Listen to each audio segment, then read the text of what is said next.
2003 December 3-ാം തീയതി കർണാടകയിലെ hall എയർപോർട്ടിന് സമീപം റിംഗ് റോഡാണ് സ്ഥലം. 27 വയസ്സുള്ള സോഫ്റ്റ്വെയർ എഞ്ചിനീയറായ ഗിരീഷും അയാളുടെ ഫിയാൻസി 21 വയസ്സുള്ള ലോ സ്റ്റുഡൻ്റ് ആയിട്ടുള്ള ശുഭ ശങ്കരൻ നാരായണനും ഒരുമിച്ച് പോഷ് റെസ്റ്റോറൻറ്റിൽ ഡിന്നറിന് പോയതാണ്. ഡിന്നറെല്ലാം കഴിഞ്ഞ് ഏകദേശം 9:30 ആയപ്പോഴാണ് ഇരുവരും തിരികെ വീട്ടിലേക്ക് മടങ്ങിയത്. വീട്ടിലേക്ക് തിരികെ പോകുന്ന വഴിയാണ് ശുഭയ്ക്ക് ഹാൾ എയർപോർട്ട് റോഡിന് സമീപം നിന്ന് ഫ്ലൈറ്റ് ടേക്ക് ഓഫ് ചെയ്യുന്നത് കാണണമെന്ന് ഗിരീഷിനോട് പറഞ്ഞത്. ഉടൻ തന്നെ ഗിരീഷ് സ്കൂട്ടർ സൈഡിലേക്ക് ഒതുക്കി രണ്ടുപേരും ഫ്ലൈറ്റ് ലാൻഡ് ചെയ്യുന്നത് നോക്കി നിന്നു. അവർ അങ്ങനെ അവിടെ നിന്ന് സംസാരിച്ചു കൊണ്ടിരുന്നപ്പോഴാണ് ബൈക്കിൽ വന്ന 3 പേർ ഗിരീഷിനെ ആക്രമിച്ചത്. കൂടെ ഉണ്ടായിരുന്ന ശുഭയ്ക്ക് കണ്ടു നിൽക്കാൻ മാത്രമേ കഴിഞ്ഞുള്ളൂ. അവൾ അലറിക്കരഞ്ഞ് ആൾക്കാരെ വിളിച്ചു കൂട്ടാൻ നോക്കിയപ്പോഴും ആരും തന്നെ വന്നില്ല. അങ്ങനെ അവർ 3 പേർ ചേർന്ന് ഗിരീഷിനെ മർദ്ദിച്ചതിന് ശേഷം കടന്നു കളഞ്ഞു. ആ വഴി വന്ന ഒരു കാർ ഡ്രൈവറിന്റെ സഹായത്തോടെ ശുഭ ഗിരീഷിനെ ഹോസ്പിറ്റലിൽ അഡ്മിറ്റ് ചെയ്യുകയാണ്. ശരീരത്തിൽ മാരകമായ മർദ്ദനങ്ങളേറ്റ ഗിരീഷ് പക്ഷേ ഡിസംബർ 4-ാം തീയതി ഹോസ്പിറ്റലിൽ വെച്ച് തന്നെ മരണപ്പെടുകയാണ്. ആരായിരിക്കും ഗിരീഷിനെ ആക്രമിച്ചത്? എന്തിനായിരിക്കും? ഇതിന്റെ എല്ലാ ഉത്തരങ്ങളും കർണാടക പോലീസ് തെളിയിച്ചത് ഗിരീഷിന്റെയും ശുഭയുടെയും എൻഗേജ്മെന്റ് വീഡിയോയുടെ സഹായത്തോടെയാണ്. ഈ ഒരു കേസിനെ പറ്റിയുള്ള നമ്മുടെ ഇൻവെസ്റ്റിഗേഷൻ ഇവിടെ ആരംഭിക്കുന്നു. Welcome back.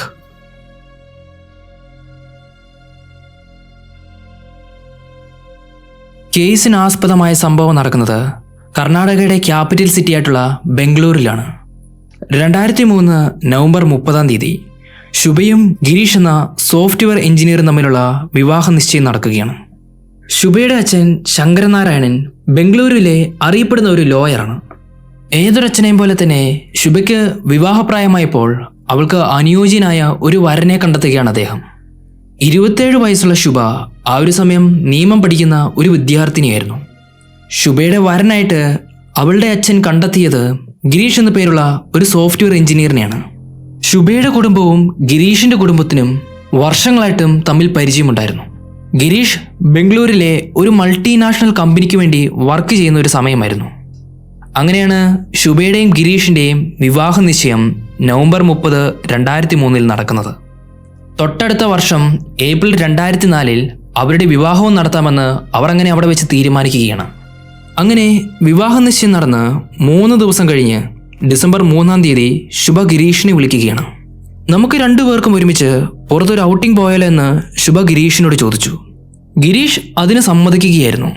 അതുപോലെ അത് കേട്ടപ്പോൾ ഗിരീഷിന് വളരെയധികം സന്തോഷമായി. കാരണം താൻ വിവാഹം കഴിക്കാൻ പോകുന്ന പെൺകുട്ടി ആദ്യമായിട്ട് ചോദിച്ച കാര്യമാണത്. അങ്ങനെ അവർ 2 പേരും പുറത്ത് ഔട്ടിങ്ങിന് പോവുകയാണ്. ഗിരീഷ് ആദ്യമേ തന്നെ ശുഭേനെ അവൻ്റെ ഓഫീസിലേക്ക് കൊണ്ടുപോയി ഓഫീസിലുള്ള അവൻ്റെ കൂട്ടുകാർക്കെല്ലാം പരിചയപ്പെടുത്തി കൊടുക്കുകയാണ്. അതെല്ലാം കഴിഞ്ഞ് വൈകിട്ട് ഫുഡ് കഴിക്കുന്നതിനായി ഓൾഡ് എയർപോർട്ട് റോഡിനടുത്തുള്ള ഒരു റെസ്റ്റോറൻറ്റിൽ 2 പേരും കയറുന്നു. അങ്ങനെ വൈകിട്ടത്തെ ഡിന്നർ എല്ലാം കഴിഞ്ഞ് ഏകദേശം 9:30 മണി ആയപ്പോഴാണ് അവർ അവിടെ നിന്ന് ഇറങ്ങിയത്. അവിടെ നിന്ന് നേരെ വീട്ടിലേക്ക് പോകാനാണ് അവർ 2 പേരും തീരുമാനിച്ചത്. ബൈക്കിൽ 2 പേരും തിരികെ വീട്ടിലേക്ക് പോകുന്ന വഴിയാണ് ശുഭ അവളുടെ ഒരു ആഗ്രഹം ഗിരീഷിനോട് പറഞ്ഞത്. എയർപോർട്ടിന് തൊട്ടടുത്തുള്ള റോഡിൽ നിന്ന് ഫ്ലൈറ്റ് ടേക്ക് ഓഫ് ചെയ്യുന്നതും ഫ്ലൈറ്റ് ലാൻഡ് ചെയ്യുന്നതും അവൾക്ക് കാണണം. ഗിരീഷ് അവളുടെ ആ ഒരു ആഗ്രഹം സമ്മതിക്കുകയാണ്. അവിടെയുള്ള എയർപോർട്ട് റോഡിന് സമീപം ഗിരീഷ് ബൈക്ക് നിർത്തി ഫ്ലൈറ്റ് ടേക്ക് ഓഫ് ചെയ്യുന്നതും ലാൻഡ് ചെയ്യുന്നതും 2 പേരും നോക്കി നിന്നു. ഈ ഒരു സമയത്ത് തന്നെ 2 പേരും കുറേ അധികം സംസാരിക്കുകയും ചെയ്തു. പെട്ടെന്നായിരുന്നു ആ വഴി ബൈക്കിൽ വന്ന 3 പേർ അവിടെ വണ്ടി നിർത്തി ഗിരീഷിനെ ആക്രമിച്ചത്. അവരുടെ കയ്യിലുണ്ടായിരുന്ന ആയുധങ്ങൾ ഉപയോഗിച്ച് അവർ ഗിരീഷിനെ തല്ലി ചതച്ചു. ഗിരീഷിന് ഒപ്പമുണ്ടായിരുന്ന ശുഭ അവരെല്ലാം തള്ളി മാറ്റാൻ നോക്കിയെങ്കിലും അവൾക്ക് അതിന് സാധിച്ചില്ല. രക്ഷിക്കാനായിട്ട് ആൾക്കാരെ വിളിച്ച് ശുഭ കരയുന്നുണ്ടായിരുന്നെങ്കിലും ആരും തന്നെ ആ ചുറ്റുപാടുമില്ലാത്തത് കൊണ്ട് അവളുടെ കരച്ചിൽ ആരും കേട്ടില്ല. അവസാനം ആ 3 പേരും ഗിരീഷിനെ മർദ്ദിച്ച് അവശനാക്കിയിട്ട് അവിടെ നിന്ന് അവർ കടന്നു കളയുകയാണ്. കുറച്ച് സമയങ്ങൾ കഴിഞ്ഞപ്പോൾ ആ വഴി വന്ന ഒരു ടാക്സി ഡ്രൈവർ ശുഭയെ സഹായിക്കുകയാണ്. ശുഭ ആ ഡ്രൈവറുടെ സഹായത്തോടെ ഗിരീഷിനെ ഹോസ്പിറ്റലിലേക്ക് കൊണ്ടുപോയി. അവിടെ അഡ്മിറ്റ് ചെയ്ത് ഗിരീഷിന് ആവശ്യമായ ചികിത്സകൾ അവിടെ ഡോക്ടർ നൽകുകയാണ്. ശുഭ ഉടൻ തന്നെ അവളുടെ വീട്ടിലേക്കും ഗിരീഷിന്റെ വീട്ടിലേക്കും വിളിച്ച് നടന്ന കാര്യം പറഞ്ഞു. 2 വീട്ടുകാരും ഉടൻ തന്നെ ഹോസ്പിറ്റലിലേക്ക് വന്നു. ഗിരീഷിന്റെ അവസ്ഥ വളരെ സീരിയസ് ആണെന്ന് അവിടുത്തെ ഡോക്ടർ അവരോട് പറഞ്ഞു. അങ്ങനെ തൊട്ടടുത്ത ദിവസം ഡിസംബർ 4-ാം തീയതി ഗിരീഷ് മരണപ്പെടുകയാണ്. ഗിരീഷിന്റെ മരണം ഒരു കൊലപാതകമായതുകൊണ്ട് ഗിരീഷിന്റെ അച്ഛൻ കർണാടക പോലീസിൽ ചെന്ന് പരാതിപ്പെടുകയും അവർക്ക് കേസ് കൊടുക്കുകയും ചെയ്യുകയാണ്. തലേ ദിവസം വൈകിട്ട് നടന്ന കാര്യം അദ്ദേഹം പോലീസിന് വിവരിച്ചു കൊടുത്തു. തന്റെ മകനും അവൻ വിവാഹം കഴിക്കാൻ പോകുന്ന പെൺകുട്ടിയും വൈകിട്ട് ഒരുമിച്ചൊരു ഔട്ടിങ്ങിന് പോയതാണ്. തിരികെ വീട്ടിലേക്ക് വരുന്ന വഴിയാണ് എയർപോർട്ട് റോഡിന് സമീപം അവർ വണ്ടി നിർത്തിയിട്ട് ഫ്ലൈറ്റ് ടേക്ക് ഓഫ് ചെയ്യുന്നതും ലാൻഡ് ചെയ്യുന്നതും നോക്കി നിന്നത്. ഈ ഒരു സമയത്ത് അപരിചിതരായിട്ടുള്ള 3 പേർ വന്ന് ഗിരീഷിനെ ആക്രമിക്കുകയായിരുന്നു. അങ്ങനെ തലേ ദിവസം നടന്ന കാര്യങ്ങളെല്ലാം അദ്ദേഹം കർണാടക പോലീസിന് വിവരിച്ചു കൊടുത്തു. പോലീസ് കേസ് ചാർജ് ചെയ്യുകയും തുടർന്നുള്ള അന്വേഷണം നടത്താനായിട്ട് തീരുമാനിക്കുകയും ചെയ്യുന്നു. അതിന്റെ ആദ്യ ഭാഗമായിട്ട് അവർ ചോദ്യം ചെയ്യാൻ വിളിപ്പിച്ചത് ഗിരീഷിന്റെ ഫിയാൻസി ആയിട്ടുള്ള ശുഭേനെയായിരുന്നു. കാരണം ഈ നടന്നതിനുള്ള ഏക ദൃക്സാക്ഷി ശുഭയാണ്. ശുഭ പക്ഷേ ഗിരീഷ് മരണപ്പെട്ട വാർത്തയറിഞ്ഞ് വളരെ നേരമായിട്ട് കരയുകയായിരുന്നു. എന്നാലും ശുഭ തലേ ദിവസം നടന്ന കാര്യങ്ങളെല്ലാം പോലീസിന് വിവരിച്ചു കൊടുക്കുകയാണ്. പോലീസിന് കിട്ടിയ സാക്ഷിമൊഴികൾ അനുസരിച്ച് അവർ അന്വേഷണം ആരംഭിച്ചു. ആദ്യമേ തന്നെ ഗിരീഷിനെയും അവന്റെ ബാക്ക്ഗ്രൗണ്ടും പോലീസുകാർ പരിശോധിച്ചു. അവനോട് ശത്രുതയുള്ള ആരെങ്കിലും ഉണ്ടോ എന്ന് അവർ പരിശോധിച്ചു. പക്ഷേ അങ്ങനെ പറയപ്പെടാൻ മാത്രം ശത്രുക്കളൊന്നും ഇല്ലാത്ത ഒരാളാണ് ഗിരീഷ്. അതിനുശേഷം എയർപോർട്ട് റോഡിന് സമീപമുള്ള ആ ക്രൈം സീനിൽ പരിശോധനകൾ നടത്തി. അവിടെ ചെന്ന് അവർക്ക് ആവശ്യമായ തെളിവുകളെല്ലാം അവർ ശേഖരിച്ചു. ഗിരീഷ് ആക്രമിക്കപ്പെട്ട ഈ ഒരു സ്ഥലം എന്ന് പറയുന്നത് ഒരു വിജനമായ സ്ഥലമാണ്. മാത്രമല്ല അധികം കെട്ടിടങ്ങളോ വീടുകളോ ഒന്നുമില്ലാത്തൊരു സ്ഥലം കൂടിയാണ്. അതുകൊണ്ട് CCTV വിഷ്വൽസ് ഒന്നും ഇവിടെ നിന്ന് ലഭ്യമല്ല എന്ന് പോലീസുകാർക്ക് മനസ്സിലായി. അതുകൊണ്ട് ഇൻവെസ്റ്റിഗേഷൻ സംഘം ഗിരീഷിന്റെയും ശുഭയുടെയും എൻഗേജ്മെന്റ് വീഡിയോ കാണുകയാണ്. അവരുടെ എൻഗേജ്മെന്റിൽ സംശയപരമായിട്ട് ആരെങ്കിലും വന്നിരുന്നോ എന്ന് പരിശോധിക്കാനായിട്ടാണ് അവർ ആ വീഡിയോ കാണാൻ തീരുമാനിച്ചത്. മാത്രമല്ല ശുഭയും ഗിരീഷും ഔട്ടിങ്ങിന് പോയ ആ ഒരു കാര്യം അവർക്ക് വേണ്ടപ്പെട്ടവർക്ക് മാത്രമേ അറിയത്തുള്ളായിരുന്നു. അങ്ങനെ കർണാടക പോലീസും ഇൻവെസ്റ്റിഗേഷൻ സംഘവും ഒരുമിച്ചിരുന്ന് ആ ഒരു എൻഗേജ്മെന്റ് വീഡിയോ കാണാൻ തുടങ്ങി. ആദ്യമേ ശുഭയുടെയും ഗിരീഷിന്റെയും വേണ്ടപ്പെട്ടവരുടെയും അവരുടെ ബന്ധുക്കളെയും ലക്ഷ്യമാക്കിയായിരുന്നു ഇൻവെസ്റ്റിഗേഷൻ സംഘം ആ ഒരു വീഡിയോ പരിശോധിച്ചത്.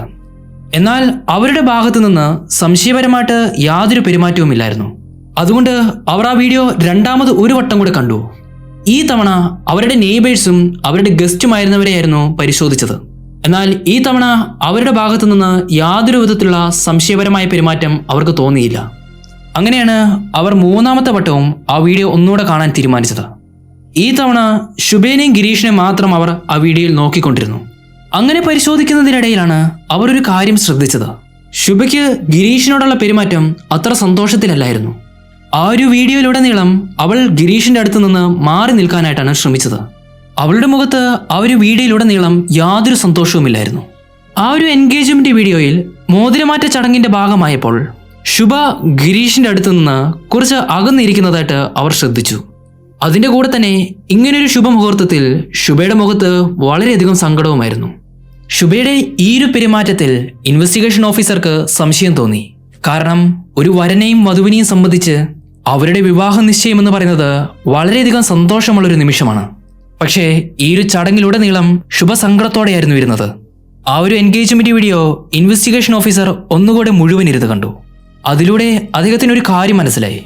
ശുഭയ്ക്ക് ഒട്ടും താല്പര്യമില്ലാത്ത ബന്ധമായിരുന്നു ഗിരീഷിനൊപ്പമുള്ള ഈ ഒരു വിവാഹം. ആരുടെയൊക്കെയോ സമ്മർദ്ദത്തിന് വഴങ്ങിയാണ് അവൾ ഈ വിവാഹത്തിന് ഒരുങ്ങിയതെന്നും അവർക്ക് മനസ്സിലായി. അതുകൊണ്ട് ശുഭനെ പ്രൈം സസ്പെക്ട് ആക്കി നിർത്തി പരിശോധന ആരംഭിക്കാനായിട്ട് ഇൻവെസ്റ്റിഗേഷൻ ഓഫീസർ തീരുമാനിക്കുകയാണ്. എന്നാൽ ഒരു എൻഗേജ്മെന്റ് വീഡിയോയുടെ സഹായത്തോടെ മാത്രം ശുഭേനെ ഒരു കുറ്റവാളിയായിട്ട് കാണാൻ സാധിക്കത്തില്ലെന്ന് അദ്ദേഹം മനസ്സിലാക്കി. അതുകൊണ്ട് ശുഭയുടെ കോൾ ഹിസ്റ്ററി പരിശോധിക്കാനായിട്ട് ഇൻവെസ്റ്റിഗേഷൻ സംഘം തീരുമാനിക്കുകയാണ്.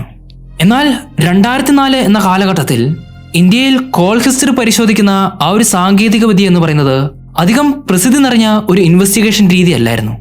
എന്നാൽ ഇൻവെസ്റ്റിഗേഷൻ ഓഫീസർക്ക് സാങ്കേതിക വിദ്യയിൽ അത്യാവശ്യം പരിജ്ഞാനമുള്ളതുകൊണ്ട് അദ്ദേഹത്തിന് പറ്റുന്നതുപോലെ ശുഭയുടെ കോൾ ഹിസ്റ്ററി പരിശോധിച്ചെടുക്കുകയാണ്.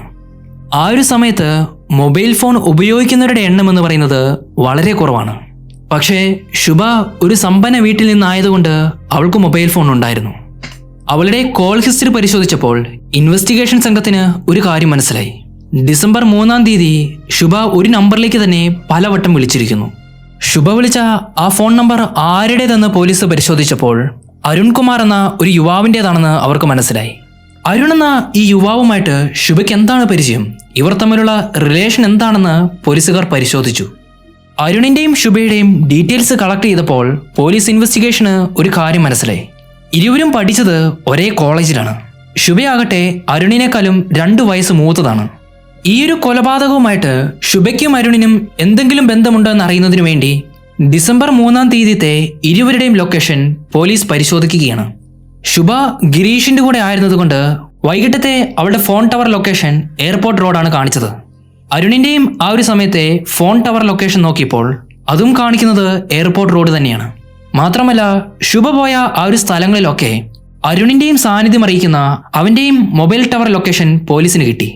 അരുണിനും ശുഭയ്ക്കും ഗിരീഷിന്റെ കൊലപാതകത്തിൽ പങ്കുണ്ടെന്ന് മനസ്സിലാക്കാൻ പോലീസിന് ഇത് തന്നെ ധാരാളമായിരുന്നു. അങ്ങനെ കൂടുതൽ ചോദ്യം ചെയ്യലിനായി പിറ്റേ ദിവസം തന്നെ അരുണിനെ പോലീസ് സ്റ്റേഷനിൽ വിളിച്ചു വരുത്തി. ഡിസംബർ 3-ാം തീയതി അരുൺ എവിടെയായിരുന്നു എന്നായിരുന്നു പോലീസ് ഉദ്യോഗസ്ഥർ അവനോട് ചോദിച്ചത്. അരുൺ ടൗണിലില്ലായിരുന്നെന്നും ജോലിയുടെ ആവശ്യമായിട്ട് ടൗണിന് വെളിയിൽ പോയതായിരുന്നെന്നും അവൻ പോലീസ് ഉദ്യോഗസ്ഥനോട് പറഞ്ഞു. അവന്റെ ഈ ഒരു സ്റ്റേറ്റ്മെന്റിൽ തന്നെ അവൻ കള്ളമാണ് പറയുന്നതെന്ന് അവർക്ക് മനസ്സിലായി. ഇനിയും അവനോട് ചോദ്യങ്ങൾ ചോദിച്ചാൽ അവൻ ഇനിയും കള്ളമേ പറയത്തുള്ളൂ. അരുണിന് ഗിരീഷിന്റെ കൊലപാതകത്തിൽ പങ്കുണ്ടെന്ന് ഇതുകൊണ്ട് തന്നെ വ്യക്തമാണ്. എന്നാൽ ഇൻവെസ്റ്റിഗേഷൻ സംഘം അവനെ അപ്പോൾ തന്നെ പറഞ്ഞു വിടുകയായിരുന്നു. കാരണം ഡിസംബർ 3-ാം തീയതിത്തെ അവന്റെ കോൾ റെക്കോർഡിങ്ങും അവന്റെ ലൊക്കേഷനും വെച്ച് മാത്രം അവനെ നമുക്ക് അറസ്റ്റ് ചെയ്യാൻ കഴിയത്തില്ല.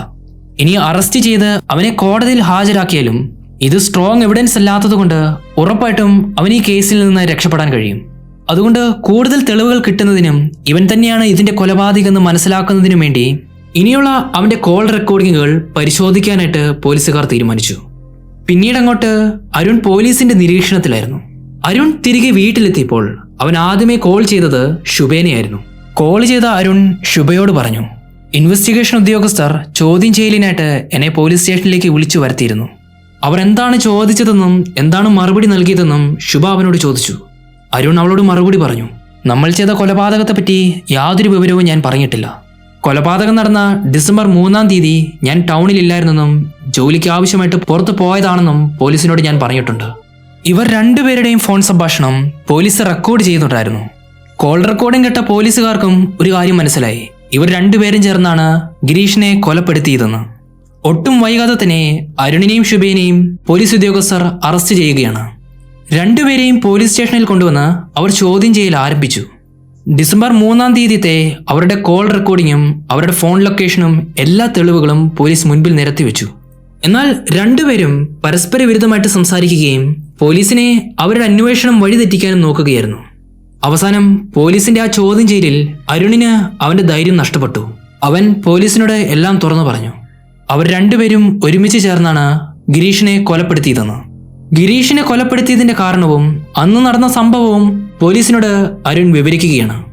19 വയസ്സുള്ള അരുൺ 27 വയസ്സുള്ള ശുഭയുമായിട്ട് പ്രണയത്തിലായിരുന്നു. ഇരുവരും പഠിച്ചതും ഒരേ കോളേജിൽ തന്നെയാണ്. ഒരുമിച്ച് വിവാഹം കഴിച്ച് ജീവിക്കാനായിരുന്നു ശുഭയും അരുണും തീരുമാനിച്ചത്.